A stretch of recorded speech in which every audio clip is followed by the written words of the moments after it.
Okay, we're live. Good morning, everybody. For those of us in Australia, 7:33 a.m. For our friends in the States, somewhere between 10:30 a.m. and 2:30 a.m. On Friday. For us, it's Saturday. And so, how many viewers do you think I'll get? Given that it's 7:30 on Friday morning for we Australians, and it's somewhere between 10:30 and 2:30 for our American friends. Doesn't really matter. Just thought I'd mix it up and do a day shift or a morning shift. It's just going to be a little bit of chill. I'm going to share some thoughts. But first, I've got a little bit of housekeeping to do. And so we'll play the intro for a moment. Once I find it, of course. I need a way to sort these bloody songs, but anyway, here we go. See you in a couple of minutes.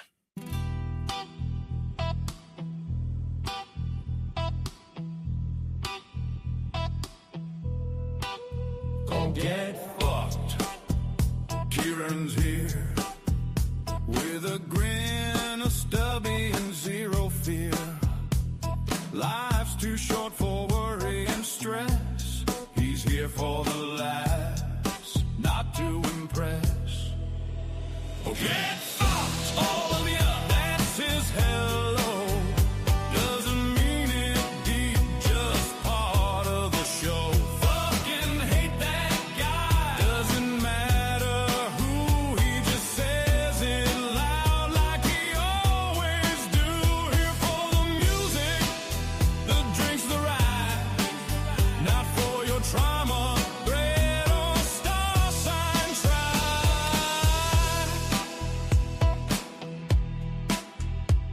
No drama, no guilt, just pure release. Kieran's just here for beers and beats. Someone types, okay, boomer. Oh, it's begun. He replies, I was cooler than your dad, son. Get fucked, all of ya. And he means it kind, in a weird sort of Kieran peace of mind. He don't rage, he just winds them tight, drops a bomb, then logs off for the night. Fucking hate that guy, doesn't matter who, he just says it loud like he always do. Here for the music, the drinks, the ride. Not for your trauma, thread or star sign try. Look, I'm not trying to hurt feelings or nothing. I just think everyone's a bit soft these days. Especially that guy. You know the one? Fucking hate that guy.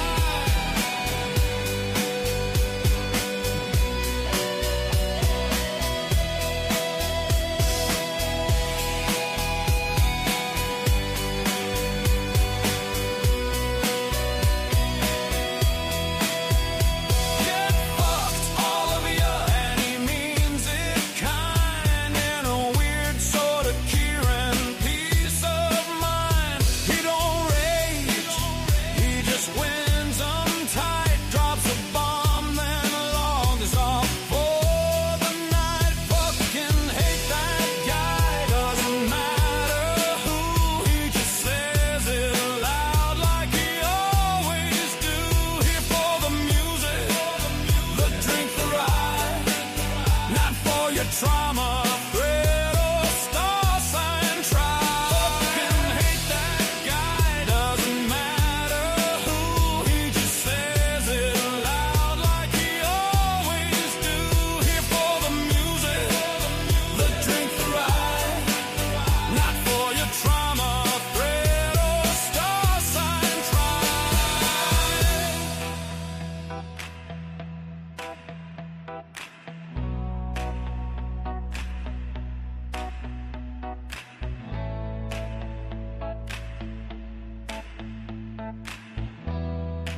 And there we go.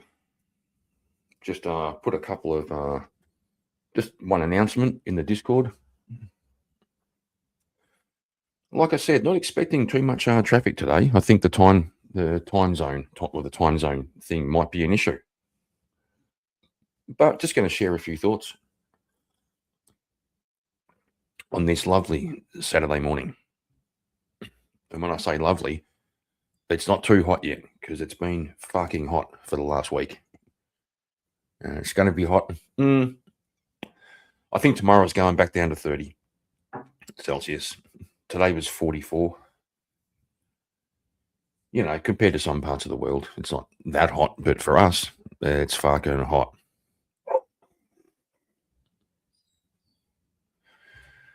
So, should I get going or should I just play another song and see if anybody else rolls in? I believe we have one watching. Feel free to make yourself known in the chat. All right, we'll play one more song and then we'll get into it. We'll have a bit of a chat about stuff.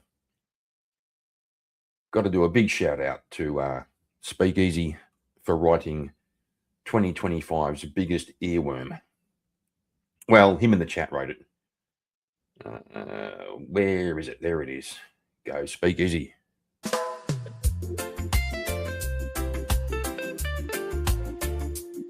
They call me the God, the long way Kieran man. Fake Australian down by the beach, with my cowboy hat on and Bud Light in reach. They ask me if I'm gay, I say no way, while me wave the rainbow flag. Only some days me dressing dry. I don't know why they wouldn't think I'm straight. I think the only thing we can say, why is Kieran gay? I think the only thing we can say, why is Kieran gay? I think the only thing we can say, why is Kieran gay? I think the only thing we can say, why is Kieran gay?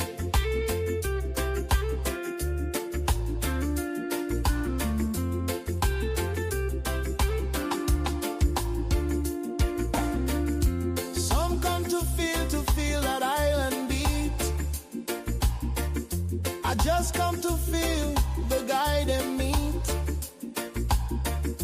riding kangaroos bareback with dudes. If the emus come, we'll surely lose. Shrimp on the Barbie, 6 dicks is a party. Tinfoil at his McFly at the Marty. I think the only thing we can say, why is Kieran gay? I think the only thing we can say, why is Kieran gay? I think the only thing we can say, why is Kieran gay? I think the only thing we can say, why is Kieran gay?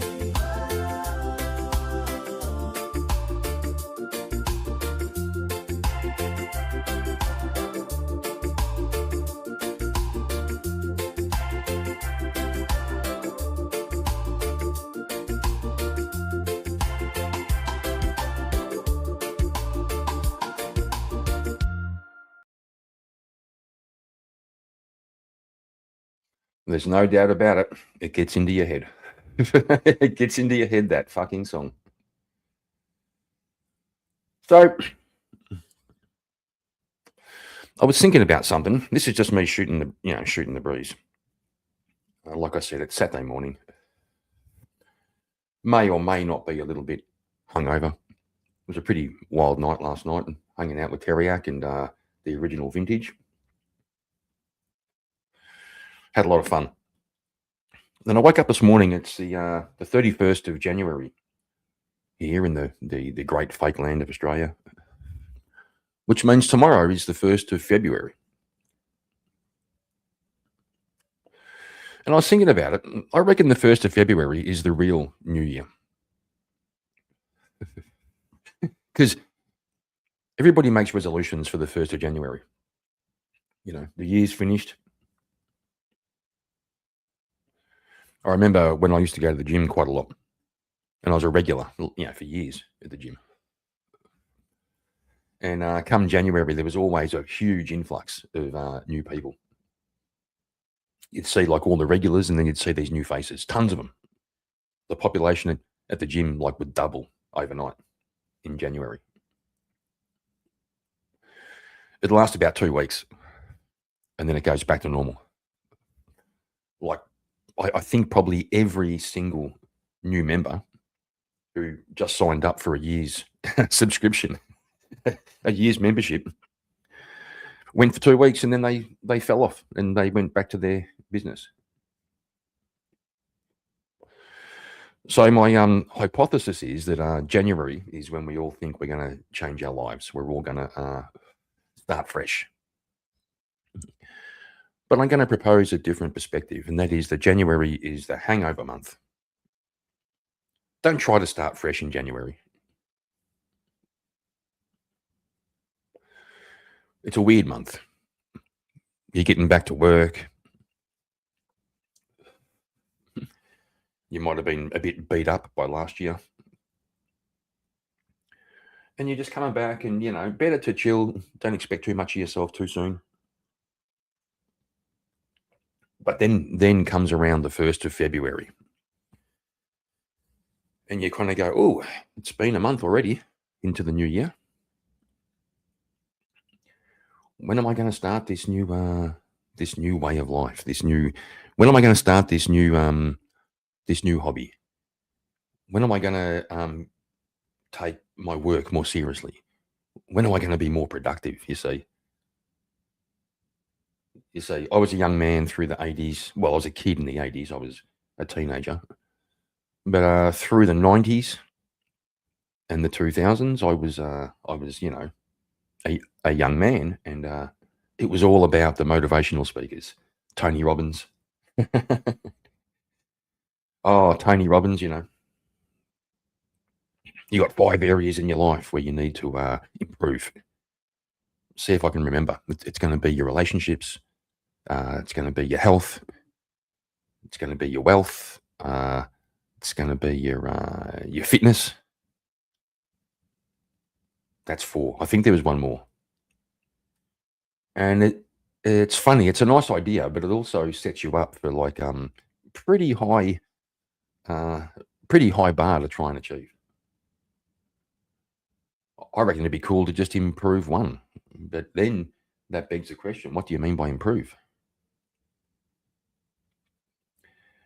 And I think often those standards are actually other people's standards. So you could ask yourself, well, what do I want? Well, there's the big question. That's a hard question, actually. What do I want? Do I want to be comfortable? Do I want to be successful? What does that mean, right? But over the course of last year, watching various channels in this small circle of channels I watch, sort of come to the conclusion it doesn't really matter what I want. The question could be, what's my responsibility? What's my duty? Right. And so that becomes, instead of asking yourself, what do I want? You could ask yourself, what am I supposed to be doing? Right? What am I supposed to be doing? And that comes up, you start with things like, well, I should be contributing more to society.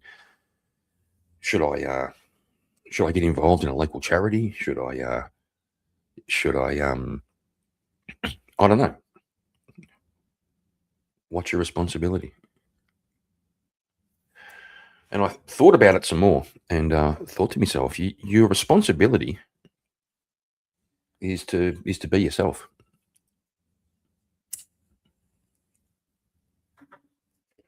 That may sound strange, but if you think about it,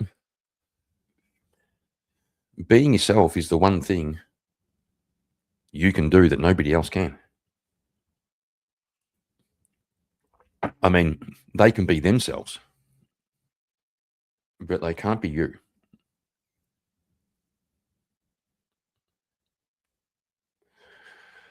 So what's it mean to be yourself?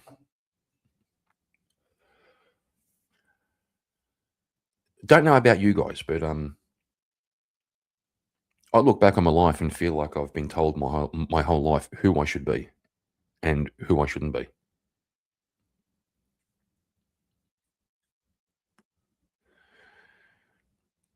It does give you a kind of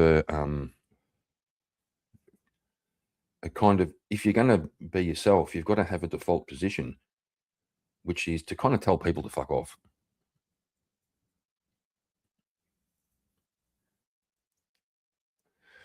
It's the weirdest thing. Just being yourself makes seems to make people want to tell you, don't do that.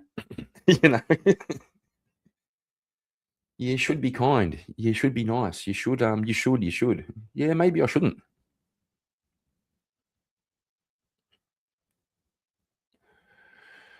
And when you sit back and you think about the people who are telling you what you should and shouldn't do,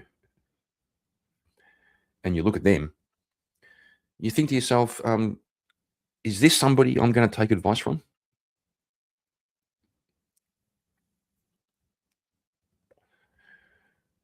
Most times it's not. And if you scratch the surface a little, you find out the people telling you who you should and shouldn't be and what you should and shouldn't do have no fucking idea what they're doing.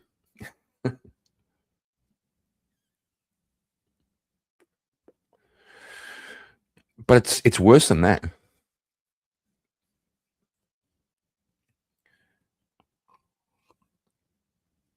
I discovered sometimes even people I respect and even people I admire. Now, those kind of people don't really tell you what to do. But in the small few instances where I've maybe pressed and I've asked them, come on, tell me, what do you think, right? What should I do? And they tell me, like in good faith, and I still think, nah, I don't think so.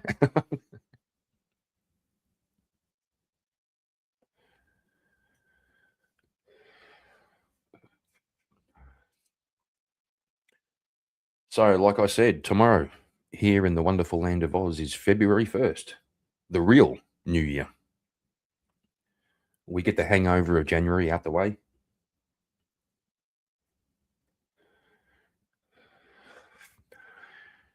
And we get down to business. So, we've got a few ideas for the show. I've mentioned this before a number of times, and it's probably time to get started. Because when you come to streaming, like you could do anything. You could come up here, you can review things. I've done that. Open panels, done that. Talk shit, done plenty of that. But I had this idea that what I'd really like to do is interviews. Just interview ordinary people. Scratch the surface, you know. Because in my experience, you find out if you listen to people and you ask a few, you know, poignant questions, most people are fucking interesting. In fact, they're a lot more interesting than you'd ever imagine. So I thought about this format, right? I'd like the show to be camera on. It'd be great to do it live in person, but you know, my lowly stream, my only channel with 150 or so subscribers. I'm not going to be flying people out. So I'm thinking live stream, camera on, which means a few people I'd like to interview. I probably can't because there are a lot of people who have reasons for wanting to stay anonymous. I personally decided right at the beginning, before I started streaming or going on panels, to just show my face and show my name. People say, what about, you might get doxxed or whatever. Yeah, whatever. I don't care. I think a big thing these days is people being afraid to talk, afraid to be known. So, there you go. If you want to come and get me, I'm not hard to find. So I thought about doing like a like I said, an interview show, but doing it reverse chronology to your usual interviews. So normally interviews start with, where were you born, how was your childhood, and they work their way forward to the deep stuff, the important stuff, which is like, who are you now? Why are you who you are? I was thinking about starting the other way around. Start at the end. The opening question for each interviewee would be, and if anyone's watching, think about this, and if you have any thoughts, put it in the chat for me. Let me know what you think. The first question for each interview would be, what's the most significant event in your life that either changed the way you see the world or consolidated, confirmed for you how you see the world? You see what I mean? Normally, interviews start with your childhood and work your way up to that question, really. So I thought, let's start there. Let's start with the end. And so it'll be kind of an interview to get to know someone, but also an exploration of why they are who they are. Now, the other thing I thought was to involve the chat. This is the part I think I'm not sure if this would work or not. While doing the interview, I also keep an eye on chat. And if somebody in chat's making a pertinent comment or asking a question, we can also engage in that. So it's kind of like a group interview in a way. So I think the only way to really test it is to give it a go. And, I've got a small circle of people I know online. I've asked a couple of people if they would be willing to do an interview, and they said yes. The other thing is that I've got to think about is that kind of interview can take you to places where you're really sharing about yourself, and probably got to tell people if they're going to do the interview, like we'll do it live, right? That's what I'm thinking. That's how chat can be involved. So probably got to send a potential interviewee like a list. Ask them, are there any things you don't want to talk about? I reckon it could go all right. I remember I used to watch Stefan Molyneux. He used to do that kind of thing. He did it more as a therapy session, more as a sort of like a Dear Abby column where people would call in and talk about their problems, but it wouldn't be that, but kind of a similar kind of thing. And I used to be enthralled by watching people sharing about themselves. You learn a bit more about them, learn a bit more about life.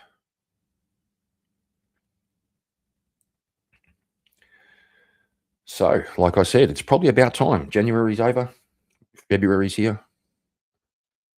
I think it might be about time to give it a crack. Now, all I've got to do is think about who's the first person I'm going to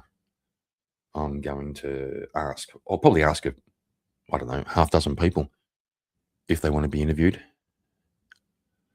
And most of my viewers will know the people. But I kind of want to make it a bit like Ordinary People, It's another reference would be Soft White Underbelly. The thing about his show is that he interviews people having really hard times, or people who are really interesting. They're, either they're drug addicts, they're prostitutes, they're all kinds of, extreme, what would be considered extreme lifestyles. And he interviews them. I'm thinking just ordinary people, because I think we'll all find out there's a lot more to people than what we see. All right, so I've got to go and top up the coffee. So we're going to have a little intermission, but we're half an hour in almost. going to have a little intermission, and we'll see what we can. We'll find something else to talk about when I get back. Just having a lick, having a look through through the songs to see what we can play during the break. Look, I think it's got to be Speakeasy Song again. It's such a fun song, and you can't get it out of your head.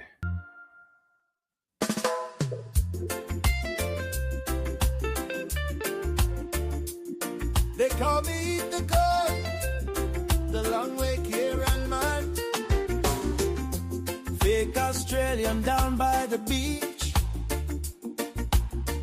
with my cowboy hat on and Bud Light in reach. They ask me if my gay, I say no way, while me wave the rainbow flag. Only some days me dress in drag. I don't know why they wouldn't think I'm straight. I think the only thing we can say, why is Kieran gay? I think the only thing we can say, why is Kieran gay? I think the only thing we can say, why is Kieran gay? I think the only thing we can say, why is Kieran gay?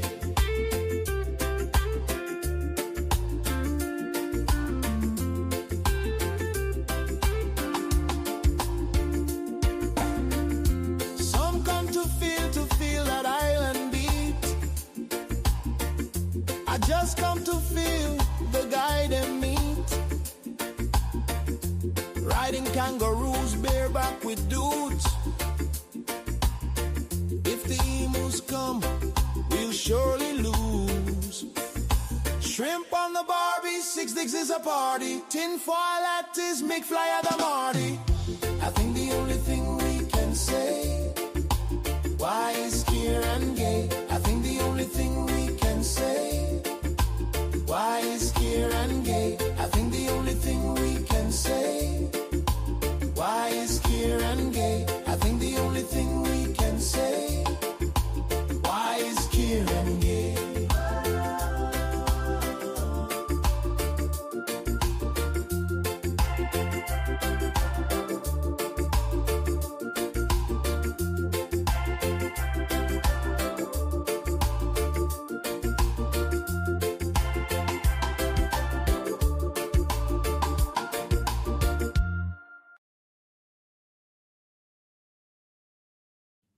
There we go. We're good to go.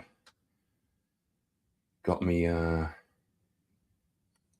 I was going to say me coffee. It's kind of a fake coffee at this stage. I've already had, well, it's 8 o'clock in the morning. I've already had 2 coffees. So I topped it up with some fake coffee. Probably enough caffeine for this stage of the day. Have a little more caffeine later for VK. Because it's VK Friday, baby. But like I said, here in Australia, it's VK Saturday. It's fucking cool. Jeremy Ryan, here we go. Jeremy Ryan in the house. Well, and Creedog. How you going, Creedog? So what's going on? What's going on is it's Saturday morning here in Australia. It's what is it? It's 8 o'clock a.m. And may or may not be hungover. Well, I found out. If you drink enough alcohol for long enough, you don't get hangovers. I mean, you don't fire on all pistons, but you don't really get hangovers. Don't know if that's good or bad. Jeremy Ryan's Friday afternoon, and he's working.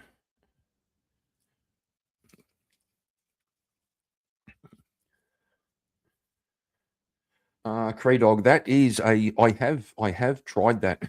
I have tried that. Just stay drunk. It's a hell of a way to live, I'll tell you.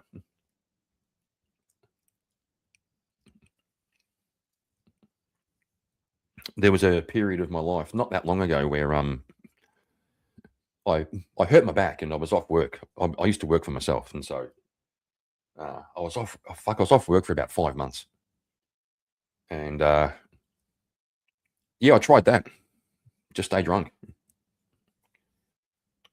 It's a hell of a way to live. Wouldn't recommend it. Yeah, so fellas, I was talking about this idea for the new year. I'm making the argument that February 1st is the real new year, because January is when everyone sort of says they're going to start their new thing, and then January is just a fucking write-off because you get back to work, and January is the hangover month of the previous year.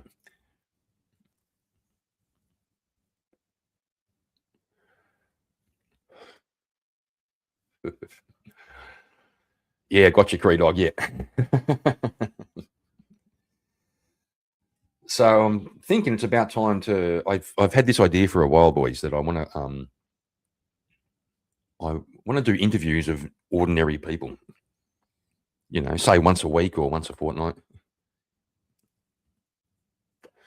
Invite people to the interview show, and we'll just find out a bit more about who they are, what made them who they are, stuff like that.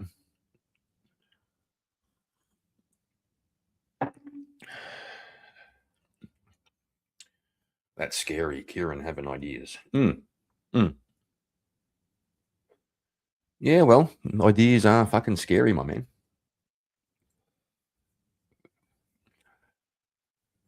Yeah, so I was talking before about the idea that most interviews for people, well, first of all, they're usually of like famous people,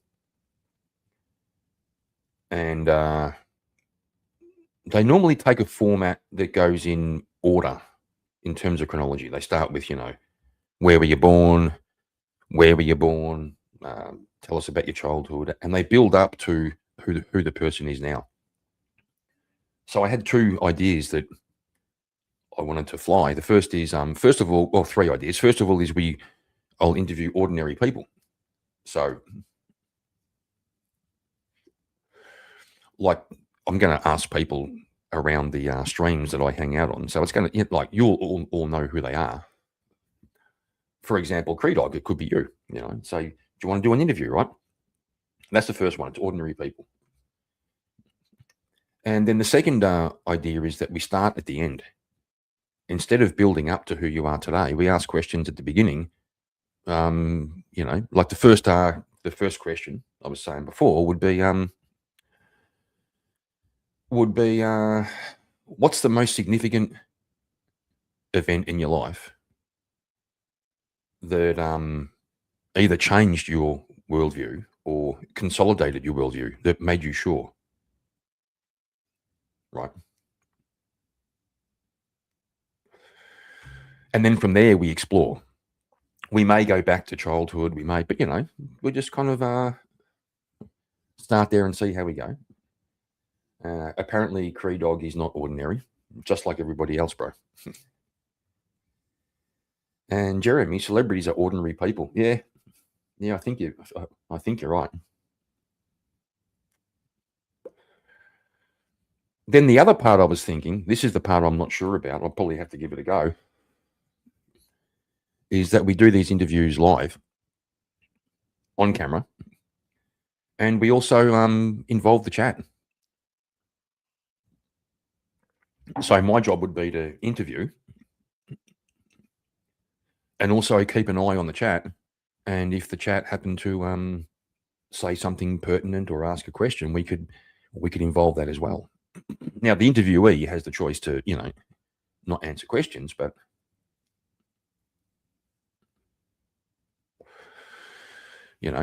I think it could be interesting. Kurt Russell is a celebrity. He's based as fuck, though. Yeah, there are a few based celebs. You can tell. It's normally the ones who are married, like long term.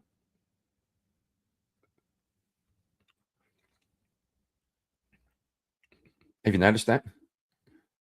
The celebs who have been married long term, or they're still very close to their family. They tend to be the ones who are based.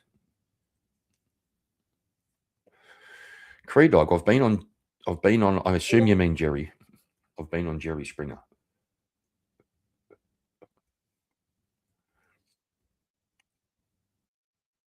That's amazing.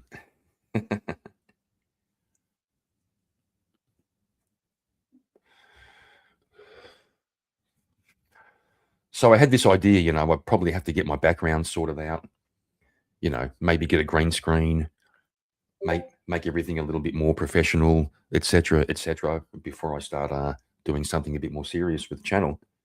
And then I kind of thought to myself, you can do that all day long. You can say, I've got to have everything perfect before I start. But it might not even work. So you may as well just jump in. And if it goes good, it goes good. I think I was struck. I went back and looked at some really old Verbal Combats, some of the early ones, number 3, number 4, stuff like that. And it's pretty cool to see how much the show's evolved and how much more professional and how smoother it looks today. If you go to VK now and you, like today, for example, and you see how slick it all is, you'd be forgiven for thinking that's how it started. But it didn't. It started off just doing his thing, having a crack, and it evolved from there. So, maybe I shouldn't worry about all the bells and whistles, and really the actual content is the conversation with the person. And then later on, if things develop, you can get a bit more professional about it. Cree Dog, what's going on here? My mum used to be a regular audience member on Jerry Springer. The show was rigged. Oh, no shit. The cast would feed questions to my mum to ask to provoke the guests to fight. Yeah, I get that. And been there, done that, but our entire segment was also done on Talk Soup that week. For the most part, it was real but rigged, and they tried the same with us in the green room, but they made sure I shined very well. Okay, I'm glad that you shone. I think you meant shone, not shined. Come on. We're pedantic around here. Words matter. Grammar matters, boys. Like there's a correlation between the downfall of a society and the degradation of grammar. And also a correlation, society improves when somebody decides to what's the word? Like when a country has various languages and various dialects, and someone decides to create one common language and to codify it and to teach it, societies improve.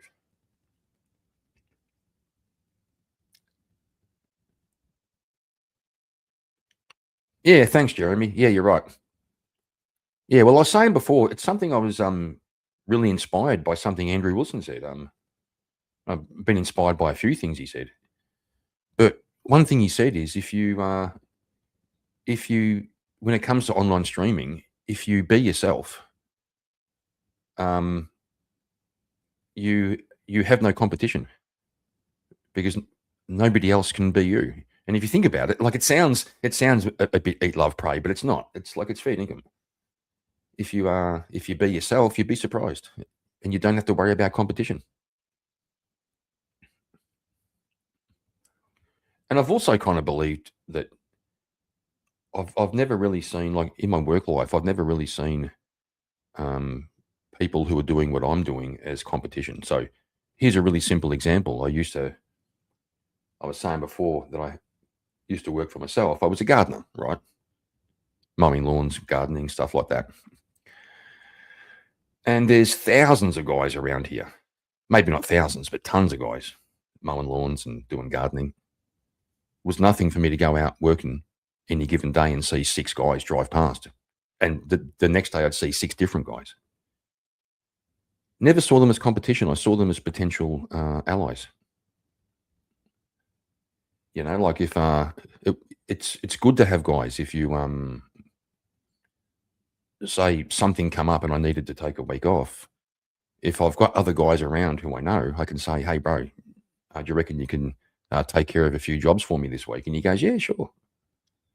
And then when I'm busy out working and one of my boys rings me and says, "Oh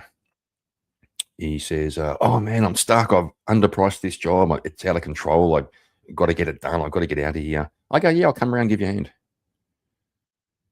Creedog, you're gay. Well, I should address the why is Kieran gay meme. It has become a fucking meme, by the way.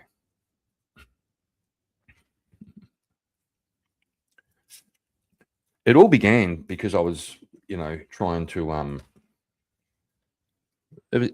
it's a challenge to the political correctness of our day. When I was a kid, back in my day, in the 80s, that word was a bit of fun. You call your mates gay. Or if they did something they're proud of and they show you, you go, "Yeah, that's gay." Just to fuck with him. Now, the word goes back further than that. It goes back to think about the Flintstones theme song. They had a gay old time. Gay just meant a good time. Then through the 80s, it meant, meant you're a dickhead. And I distinctly remember in the late 90s, early 2000s, people started to claim, because there's people who are gay, if you call someone gay as a derogatory term, you're in fact equating them with gay people. So you're kind of saying gay people are bad, or they're, it's like identity politics began to rise. And so people stopped using it in that way.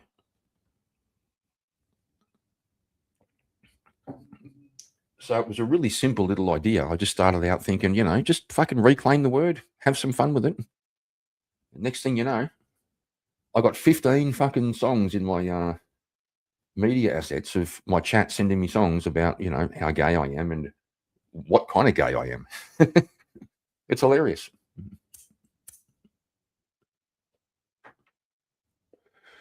The idea seems to have legs. I think if you really pay attention to what's going on today, so many people are afraid to speak. How many times a day do you think you bite your tongue? You want to say something and you think, "Oh, I probably shouldn't say that." Holy crap, it's insane.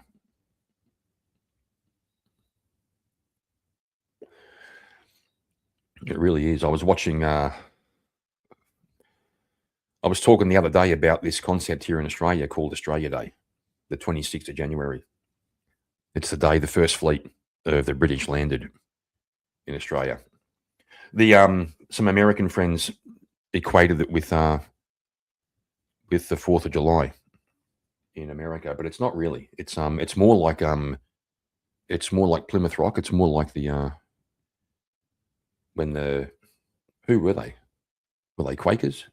When the first people landed in America to come and begin, except in Australia's case, it was the British government who sent a fleet.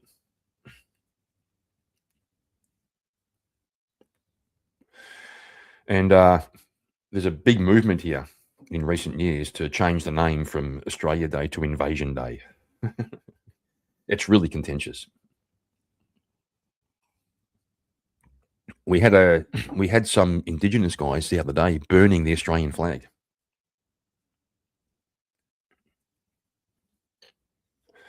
And then Katie, my wife, showed me a clip yesterday of the old Australia Day back in the 80s and 90s. Everybody's out with their Australian flags and their drums, and there was a big parade down the main street in the capital city. And now it's almost normal. Like every year, there's this big contention that we can't love our own country. Last year on Australia Day, me and Katie went out down the supermarket, and we were wearing some Australian flag stuff. I had some sunglasses with the Australian flag on it, and she had some Australian flag, stickers on her face. And this old guy, he was in good faith. We're just walking into the supermarket, and he said, "Gee, you're game wearing those." I said, "What the actual fuck?"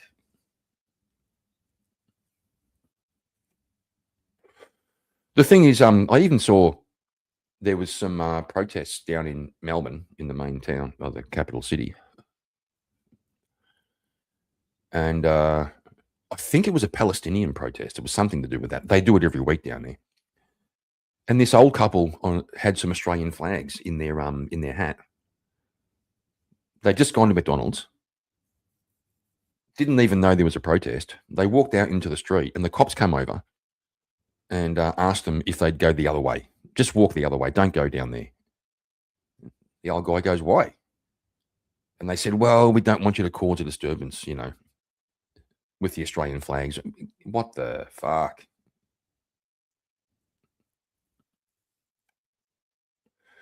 That also seems to be a phenomenon I've seen a lot in England and also here in Australia. You have disruptive protesters, normally from other countries, and then a normal Australian just wants to walk down the street, and the cops, they don't tell the protesters to fuck off and back off. They just tell the normal Australians, "Just please help us, just don't go over there. Don't cause trouble."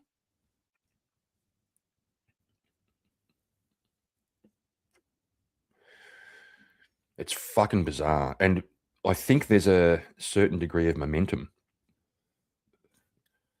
that these movements have, and I think they've passed a threshold, where it's now hard to reel that in.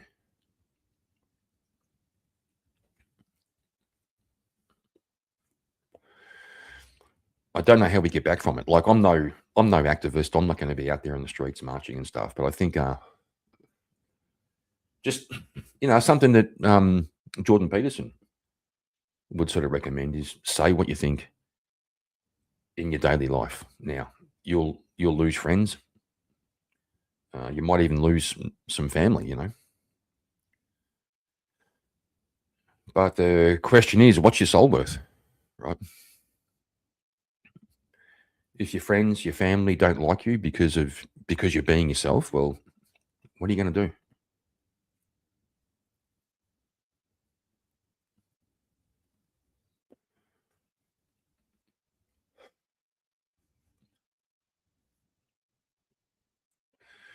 Yeah, Cree Dog, I'm not familiar with Big Beaver.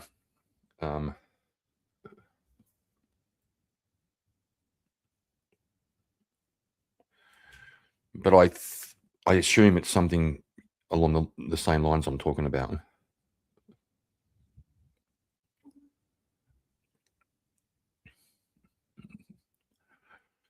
Yeah, I've just been paying attention how often I feel the need to bite my tongue, or how often I need to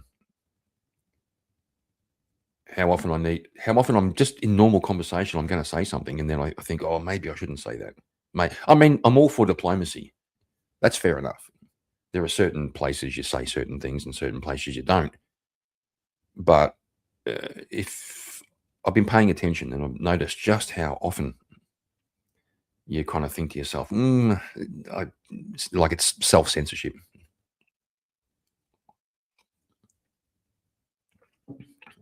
And I think that's part of that's the strategy of the politically correct and the wokies and the left. If you can get the people to censor themselves, I think Michel Foucault wrote about this quite a lot. You get people to censor themselves, most of the work's done.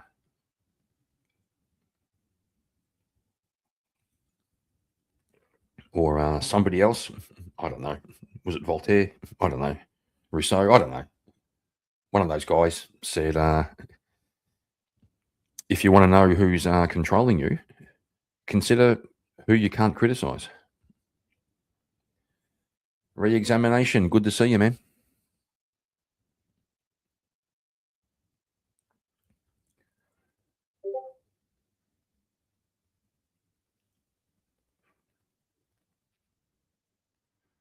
Ah, thank you. Yeah, I thought it was one of those guys. It was either Voltaire or Rousseau. Not that I've not Voltaire, but the I gotcha. I gotcha. Look, I can't claim to have read Voltaire or Rousseau. I've read like a page of Rousseau. Um, all I know is they were on separate sides of their perspective of how society shapes people. I believe one of them thought that people are born beautiful and innocent. I think that was Rousseau, and that society turns people bad. And then the other guy, I think it was Voltaire, believed people are born sort of little cunts, and it's the role of society to make them better, to make them good. And I'm probably going with that one because if you look at little kids, right, they're brutal. Again, it's something that that Jordan Peterson pointed out. The most violent humans on earth are fucking 2-year-olds and 3-year-olds. They hit, they punch, they bite, they steal. They're just too little to make any difference to anything, right? If they were adults, so so it's the role of parents and society to actually to quell that, to help them to, or as Peterson says, to integrate the shadow, integrate that violent side, that angry side.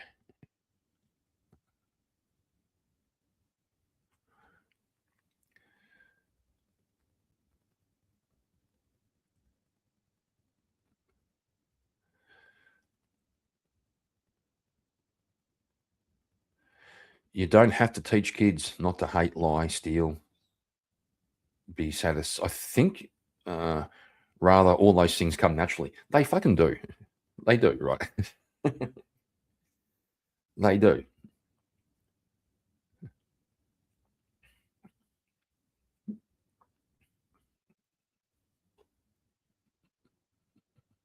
And I think Peterson said if you don't get that sorted by the time they're 6, it's pretty much the horse is bolted and the gate shut. You can't undo it. Like antisocial behavior, that's what it is. If you haven't taught your kids to not be antisocial by the time they're 6, they're probably going to have a bad time in life. Probably going to end up in prison. It's actually facts.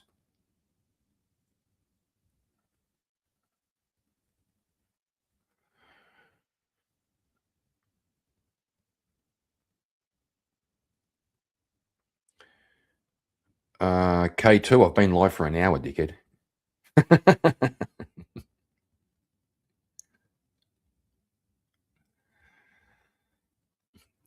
Yeah, it's a frightening thought. I've got 3 kids. They're all in their 30s now, and I remember going through that process to get them to control themselves, to get control of their emotions, to channel their anger, all that stuff.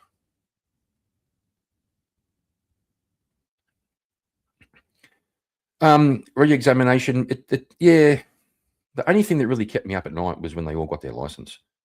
Like the first night my oldest son went driving by himself. That kept me up at night. But in terms of like being a father and teaching them and stuff like that, it's such a full-time job that you don't really think about it that way. Like in the runtime, you're just doing it all the time.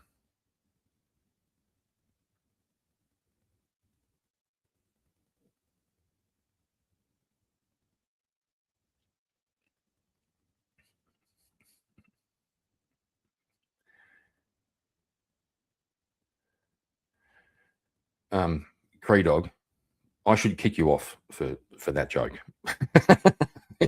Get the fuck out of here.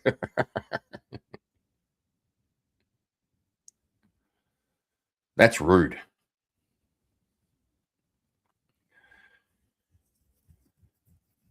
And then you end up re-examination. You end up, so there's that period when they're little, 3, 4 years old, and then you've got another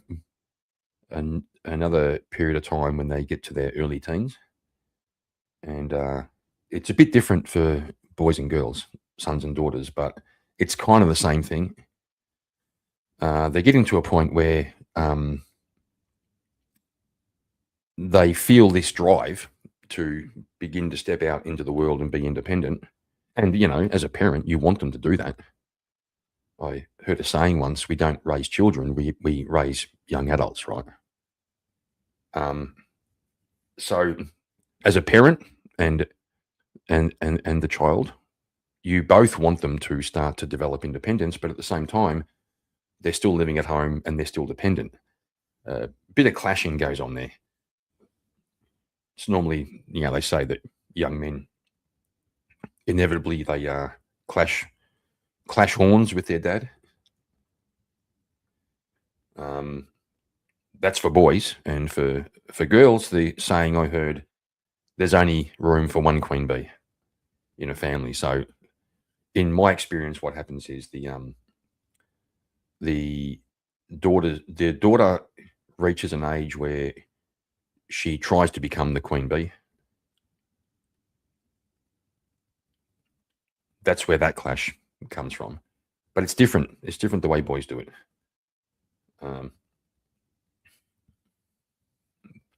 But it's the same idea that so I remember when my son was my oldest son, I think he was early teens, and one day he asked me a question. He said, "Dad, how come you get to make the rules?" And I thought, that's a really good question, actually. I didn't have an answer straight away, so I said, "Come and see me tomorrow. I'll think about it. Ask me again tomorrow." So I thought about it, and next day I said, "Hey, I'll give you an answer. I get to make the rules because I've got the food and the money. It's as simple as that." Because the age comes where they are thinking independently, and they are at a stage where they could be out working, they could be running their own life. And I said, well, when you're making your own money and buying your own food and putting a roof over your own head, you can make any rules you want. So you kind of move from them being kids to almost like being boarders,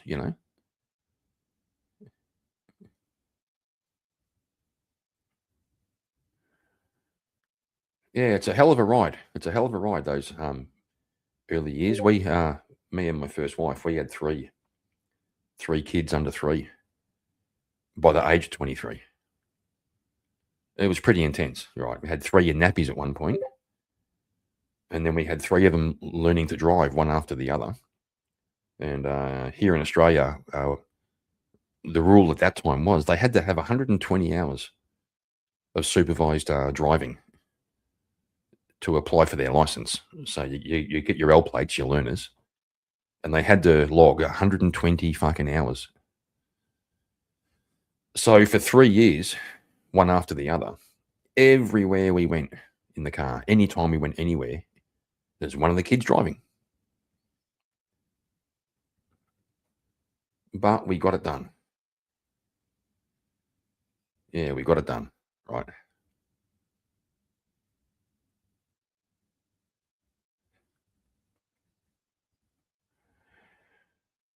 All right, I've got to go and fill up my cup again with some more of that fake coffee. Oh, maybe I'll do a real coffee. I've already had 2. It's only 8:30. Blow the cobwebs out.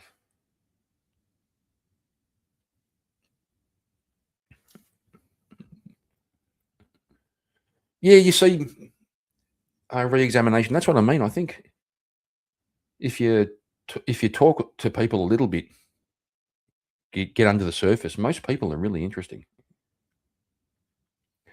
Re-examination. It's 8:30 a.m. And Voltaire, speak of the devil. We were just we were talking about the real Voltaire, right?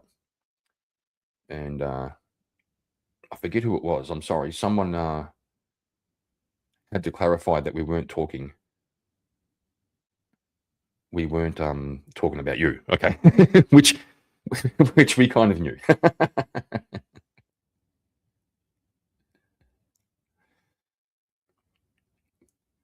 Hang on a minute.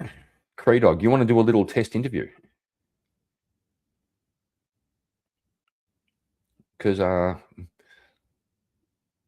yeah, so Voltaire, I was talking about this idea I have for the new year, given that the 1st of February is the real new year, because January's hangover month from the previous year.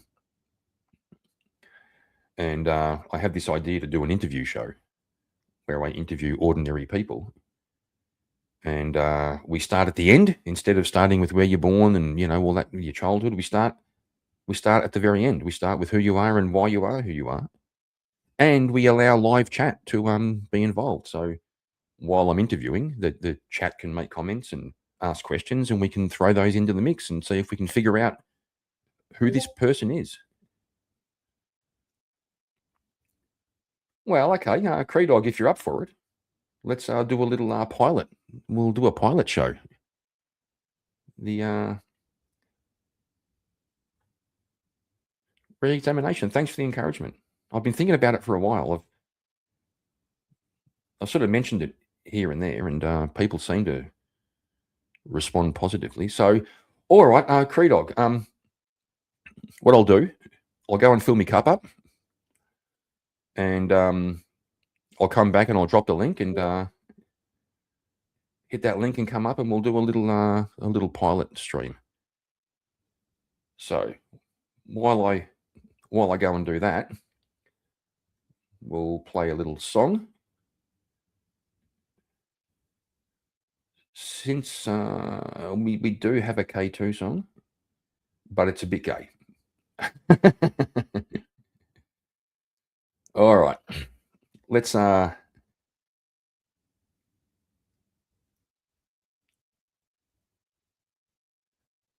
yeah, Voltaire, I think that's the part I kind of had to get over. It won't be perfect from the start, and it'll take shape. I was mentioned before how I went back and watched a couple of really early verbal combats, you know, like number 2 or 3. And it wasn't the same, like in essence, it's the same show, but it wasn't the same show it is today. You can really see how it's evolved. All right, let's set the scene.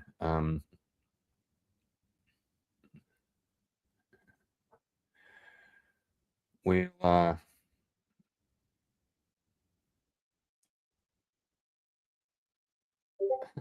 examination, you arsehole.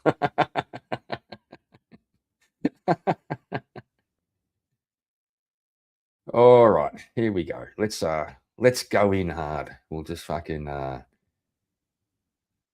let's just go with the intro song. Okay.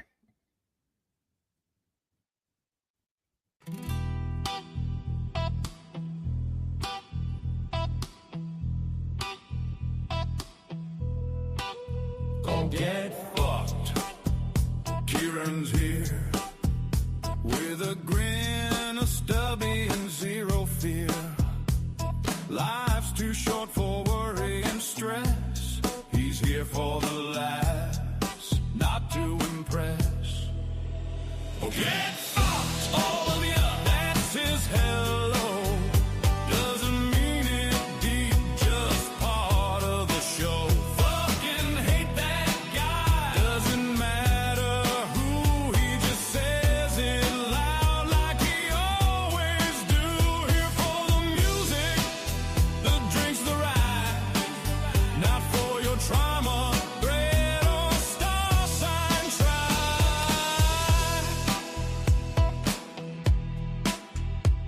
No drama, no guilt, just pure release. He runs just here for beers and beats. Someone types, okay, boomer. Oh, it's begun. He replies, I was cooler than your dad, son. Get fucked, all of ya. And he means it kind, in a weird sort of Kieran peace of mind. He don't rage, he just winds them tight, drops a bomb, then logs off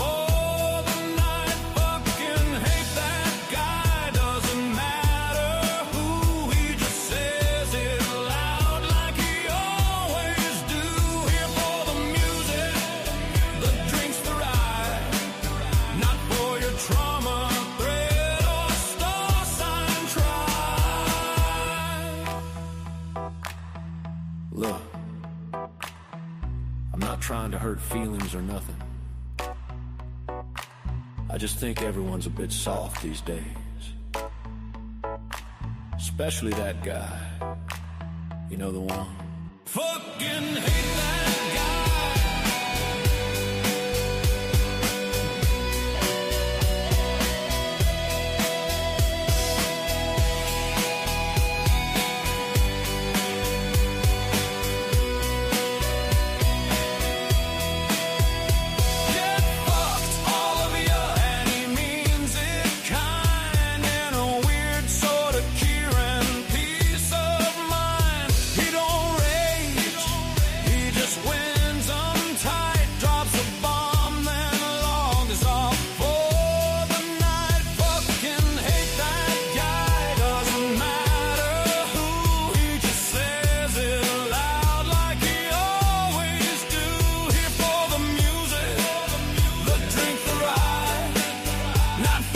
Trauma, threat, or star sign try.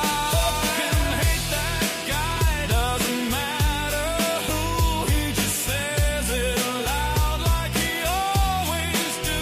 Here for the music, the drink, the ride. Not for your trauma, threat, or star sign try.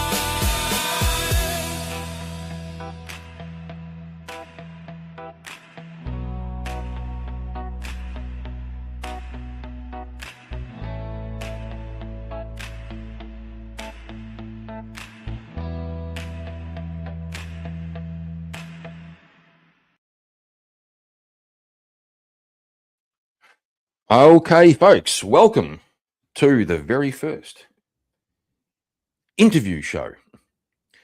This is the pilot, by the way. Creedog has graciously offered to participate in the concept.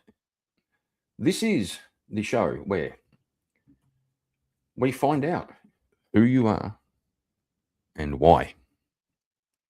Well, we know who Marilyn is, right? We don't know why, but we know who Marilyn is. Okay. So, Creedog, there's the link. And I should have a clip of the Who's song, Who Are You? That'd be pretty cool. There he is. Okay. Let's do it. Creedog, good to see you, my man. What's good? What's good? What's good? You are good. You are good. That's what's good. Now, before we begin, may I can you please tell us your preferred pronouns? Don't answer that question. Boop beep bop. I was asked that once in a I had to ring some, I don't know, some government thing or something, and they needed my details, and they asked me my pronouns, and I just said guess. I said, just take a guess. Pretty sure you'll work it out. Oh, he's got his cap on backwards. Looks like he's ready for business. Okay. Just trying to figure out where you want to go from and try to figure out, I guess, who I am or what I am, or you want to do this about my brother, my family, whatever you want to go with, man. Go for it. Okay. And are you open to the chat being involved if I see something interesting, or if you see something interesting? Absolutely. Tear me apart or build me up, either or. Okay, let's do it. Okay. The first question is, I asked it before. What's the most significant event in your life that either changed the way you see the world or made you sure about how you see the world? Birth of my son.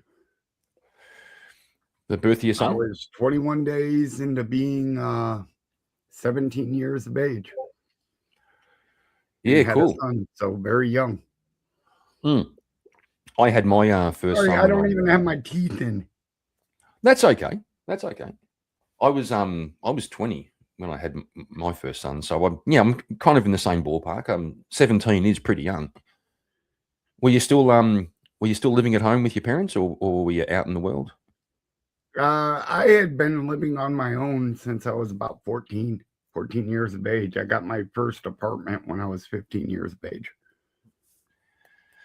So how did why was this may seem a stupid question, but why was the birth of your son the moment that made you see things differently? What was the change that you felt personally? Well, I was kind of a party animal, so I was running around just being a kid, you know, just having a good time, rolling the world and not taking anything for. I had gotten kicked out of a state, so I guess that was the thing because I burned down the youth home. Jesus Christ. The fuck? So we came out to the state of Michigan for like a 3-month vacation, and that ended up I've been here almost ever since, but not really. I mean, because of my kid, I kind of had tidings back here constant.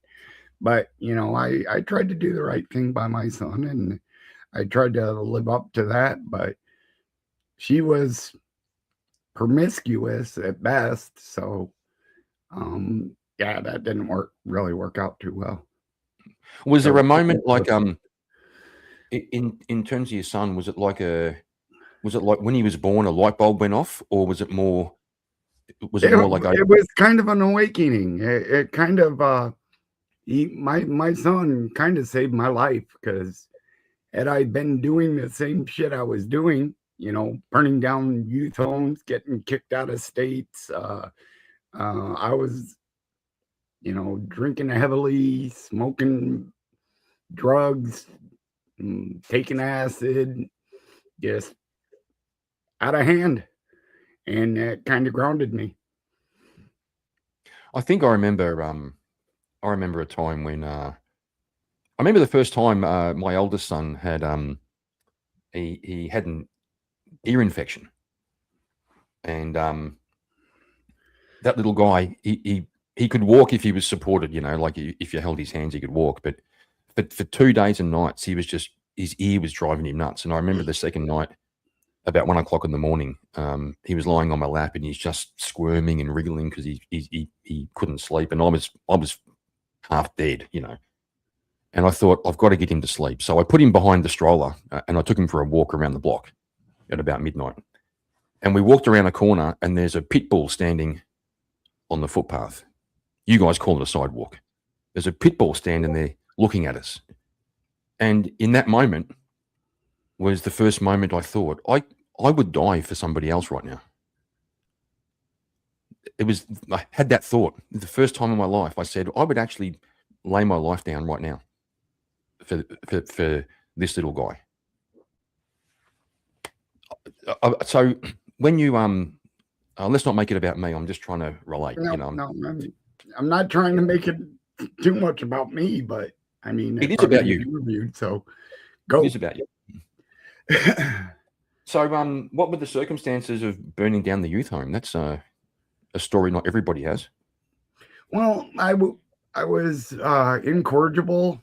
I think the 7th grade year of going to school, I had missed, out of 182 days of the school year, I think I missed 170 of them because I was too busy running around California friggin' making I don't know, either at the beach or friggin' going and breaking into Disneyland and running a full in Disneyland. We used to take BB guns into Disneyland and we would shoot them at the attractions and whatnot.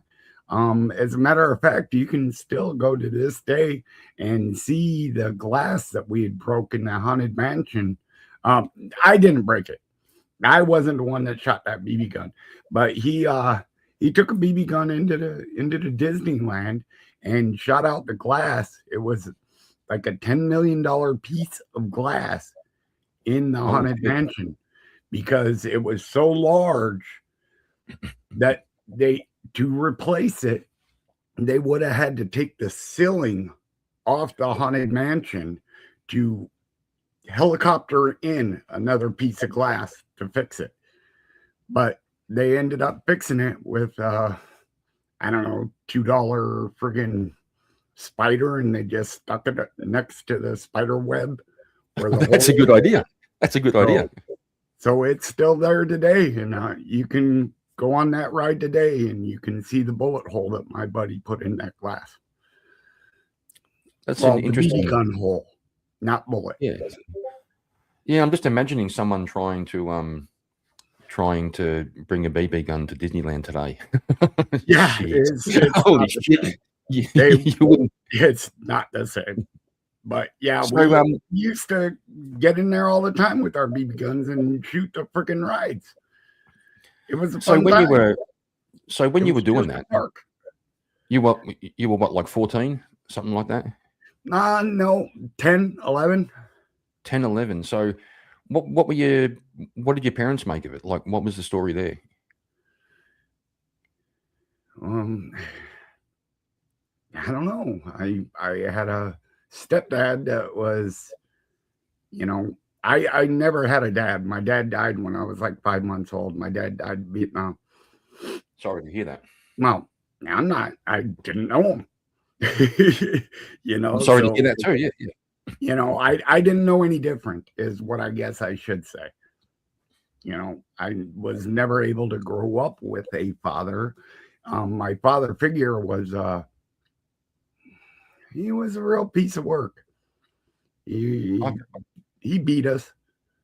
We were beating children, and it was a regular thing. And my mom thought that was she thought it was discipline, but there's a big line between discipline and beatings. What's the line? What, do you think corporal punishment as such? Do you think physical discipline is ever okay? Is there a Well, yeah, absolutely. In fact, it might be needed. But there's a point where, he's grabbing friggin' golf clubs, coat hangers, and, just beating you with it for literally 30 to 45 minutes at a time. So at the time, what did you make of that? I mean, in hindsight, you can see it for what it is, but at the time, as a little kid, what was your? I know Well, kids I don't. was the youngest of three. You're And what? I told you about my Navy SEAL brother. Yeah. So it kind of builds you harder. But in that same fact, when you act up, you're going to rebel harder. So, yeah, that's why I think I burned down the youth home, because they made claims that I had pulled the fire alarm, because all the kids there were constantly pulling the fire alarm, because when we pulled the fire alarm, we were able to go out to the little store they had. I don't know if you call them a party store or a liquor store or a 7-Eleven or whatever you want to call them, but you were able to go to this little mini mart store and buy shit. So we would be able to go every time we pulled the fire alarm. We would be able to go to this store and buy whatever we wanted. We were buying a bunch of friggin' family-sized jars of Robitussin so that we can get a buzz later. But It's almost like it's almost like a kid who burns the school down to get a day off school, right? yeah, well, I had Kinda gotten sounds blamed for pulling the fire alarm when I didn't do it.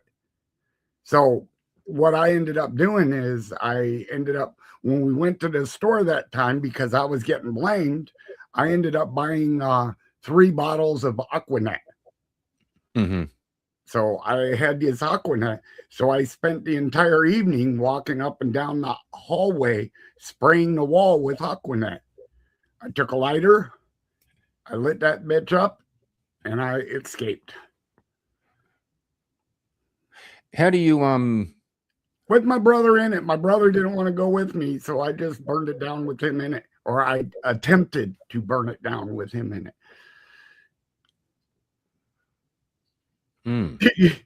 What? Well, so now as a Statute of limitations are already over, so they can't do shit to me. I was just going to say. I can name the place and I can tell you about it. You can see the articles, but I mean, you can believe it if you want or not believe it. I don't care. No, I believe you. I believe you. So now, as an adult, with with your life experience behind you, when you look back at that little guy who set the youth home on fire, how do you judge him? What do you make of him? Like, was he a bad guy? Was he troubled? Like, how do you assess that little guy? It's what I knew. So I wouldn't have done anything different. Yeah, that's interesting. That's interesting.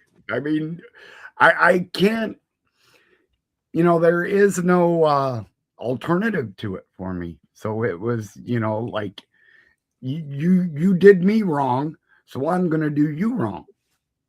Mm. I'll show you, I'll fuck me up.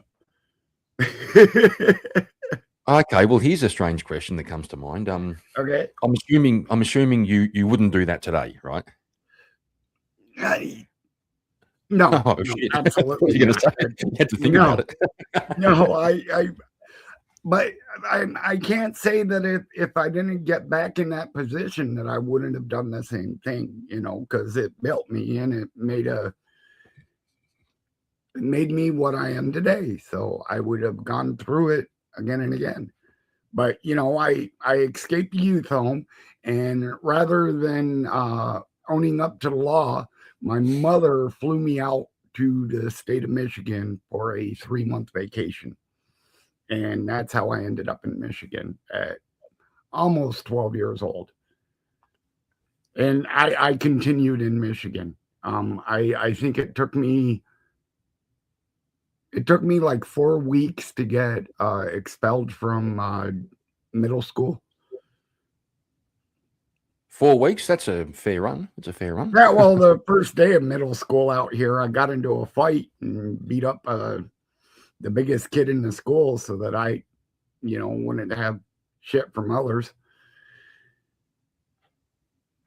All right. So when you were kicked out of middle school, what did you get up to then? Were you just running around being wild, or did you were you working or something? What was the story? Well, we ended up moving to another neighborhood so that I could go back to school, but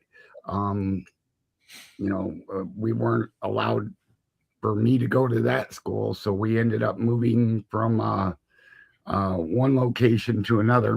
The mother and I, we had already kicked the dad out, the stepfather that was beating us, because my brother stepped up to him when he became like 14. So between like 10 and 12, we were only living with our mother in the house in California. So that's why we kind of went purely wild, because we got all this freedom that we never had before, because we were legitimately locked in our room for months at a time. Yeah, right. We were. It was some serious abuse that our stepfather, which was a military man, basically put us kids into a prisoner of war type situation. So we probably would have been good prisoners of war, because nothing would affect us. And that's kind of how my oldest brother became so hardened to become a Navy SEAL. He was an actual Navy SEAL for our nation. But nowadays, that's not a good thing either, because he's all messed up on methamphetamines and shit. So he spends more time in prison than he does anywhere else. But he's comfortable in prison because it's structured. So it's good for him. I have heard that. Let's just look at the chat for a second. As I said, we're going to engage Pat in this. Marilyn has it's actually pretty clever. Like, I'll give you a reason to wish I pulled that fire alarm, right? I was thinking the same thing. Absolutely, Marilyn. I was thinking the same thing. Exactly like, what I did. If people keep accusing you of something and you keep getting punished for something you haven't done, at some point you kind of feel like just doing it to give them a reason. Exactly. If I'm gonna already do the time for freaking doing this, I will make the fire to set the alarm off for real. Fuck you. I'll show Makes you me why think you of have a fire alarm. makes me think of a makes me As think of a saying. idiotic as that sounds, but it works. No, it in my doesn't. It head. doesn't. It doesn't. It actually makes perfect sense to me. That's scary. I, I once heard a saying, in a way to approach life, which is, all threats will be honored, right? So it's like, if you're going to try and play my bluff, I'll honor that threat as though it's real, Yeah. right? Yeah. It's a bit like if a woman you're in a relationship with you says, "I'm going to leave," you say, "Well, there's the door." Right, I'll honor that threat. I'll honor it. Don't try and bluff me. And then you find out. Then you find out what's up. Yeah, I've never been really too good with relationships because, you know, the mother of my first child being such, I don't want to call her a whore because I don't like to put down my child's mother, That's fair. That's fair. but she was promiscuous. She was a whore. For lack of a better terminology, you know, she was screwing 6 other guys when she was screwing me. That's rough. So, Re-examination wants to accuse you of solving the national debt. He thinks if he accuses you enough, you'll actually do it. oh, all right. Challenge accept. Wait, no, I don't think I'm going to be able to take that one on. I'd have to call Elon Musk and see what he can do. So at some point you started working, I'm assuming? Only after my son, because I had no interest in working like prior to that. Well, no, I did start working actually previous to my son because I needed a place to stay. And that's how I got my apartment. Which was kind of really stupid as well because they don't let kids rent friggin' apartments usually. So I had to get the school involved and all kinds of other stuff so that I had a place to stay. I had my teacher taking me to school every day. Well, that's going a couple of years later after, you know, we got to Michigan and whatnot. I mean, that's pretty amazing. Like being a kid and having an apartment. Yeah, it is. It was something. It was something, most definitely. I was hanging out with the skinheads. I was the only long-haired kid with a bunch of friggin' skinheads. So there was a lot of trouble that happened around me too. What kind of work were you doing? I wouldn't do nothing but partying, you know, because I was a kid with an apartment. Are you kidding? 300 people to be in my apartment drinking kegers is pretty cool. Yeah, right. You know, and it was my place, so it was my ability to kick people out at will. That's you know, that seems to me to show like a lot of initiative and a lot of It was more a matter of a necessity because I couldn't stay with my mother because my mother would have killed me. Really? Yeah, my mom was a friggin' Amazon giant that would whip most grown men, biker men type, toughest men's ass. She was 6'2" and about 280 pounds. Yeah, right. Holy crap. So that was my mom. And, you know, I'm the shortest in my family. I'm 6 foot. You know, I'm 6 foot, 200 pounds. And my brother that was a Navy SEAL was 6'5". Our middle brother, I'm the youngest of the three. So my middle brother was 6'8", 6'9", 6'8" and a half. Holy crap. So, got a basketball team over there. We come from a whole guild of Amazon giants. I could tell you some stuff about the history of my family too that nobody'd ever believe, but it's kind of interesting. Yeah, go on. Yeah, Say what? Go on, tell us. Well, you ever seen the movie Saving Private Ryan? Yeah. You know, that was done from a book, right? No, I didn't know And that. it wasn't about friggin' America at all. It was about World War One. It was about the war in World War One, where um, uh, Saving Private Ryan was he had 6 brothers that were killed in the war, and when one of his brothers had died, one of his older brothers had died, and they found out that he was too young to be enlisted, and Private Ryan was the Private Ryan, for to change the names, I guess, but he was younger than his older brother that had just died, that was too young to be enlisted, was still out there. So they went to go get him from the war. And that was World War One, known as the Great War, which was the very first war in. So great grandmother of mine laid the first wreath on the unknown soldier's grave. She was known as the Mother of Canada. So that is my great grandmother. Known as the Mother of Canada. Known as the Mother of Canada. She lost 6 sons in World War One, and she had an audience to the king. King, I believe it was King Henry VIII during that time. So she got an audience to the king, and the king had told her that, no, I will never let this happen again. And, you know, obviously that didn't come true, but the king had said that to my great grandmother at Benemy Ridge. Yeah. And that's Europe. You know, well, no, you're not from Europe. Damn it. I keep Yeah, I am. forgetting you're from that fucking goddamn make-believe land down under. No, I'm from Northern Ireland. I'm from Europe. Oh, are you? Are you? Yeah. All right. So you know about World War One and Benemy Ridge and all that stuff. Not in great. Arborist Day or whatever the fuck that's called.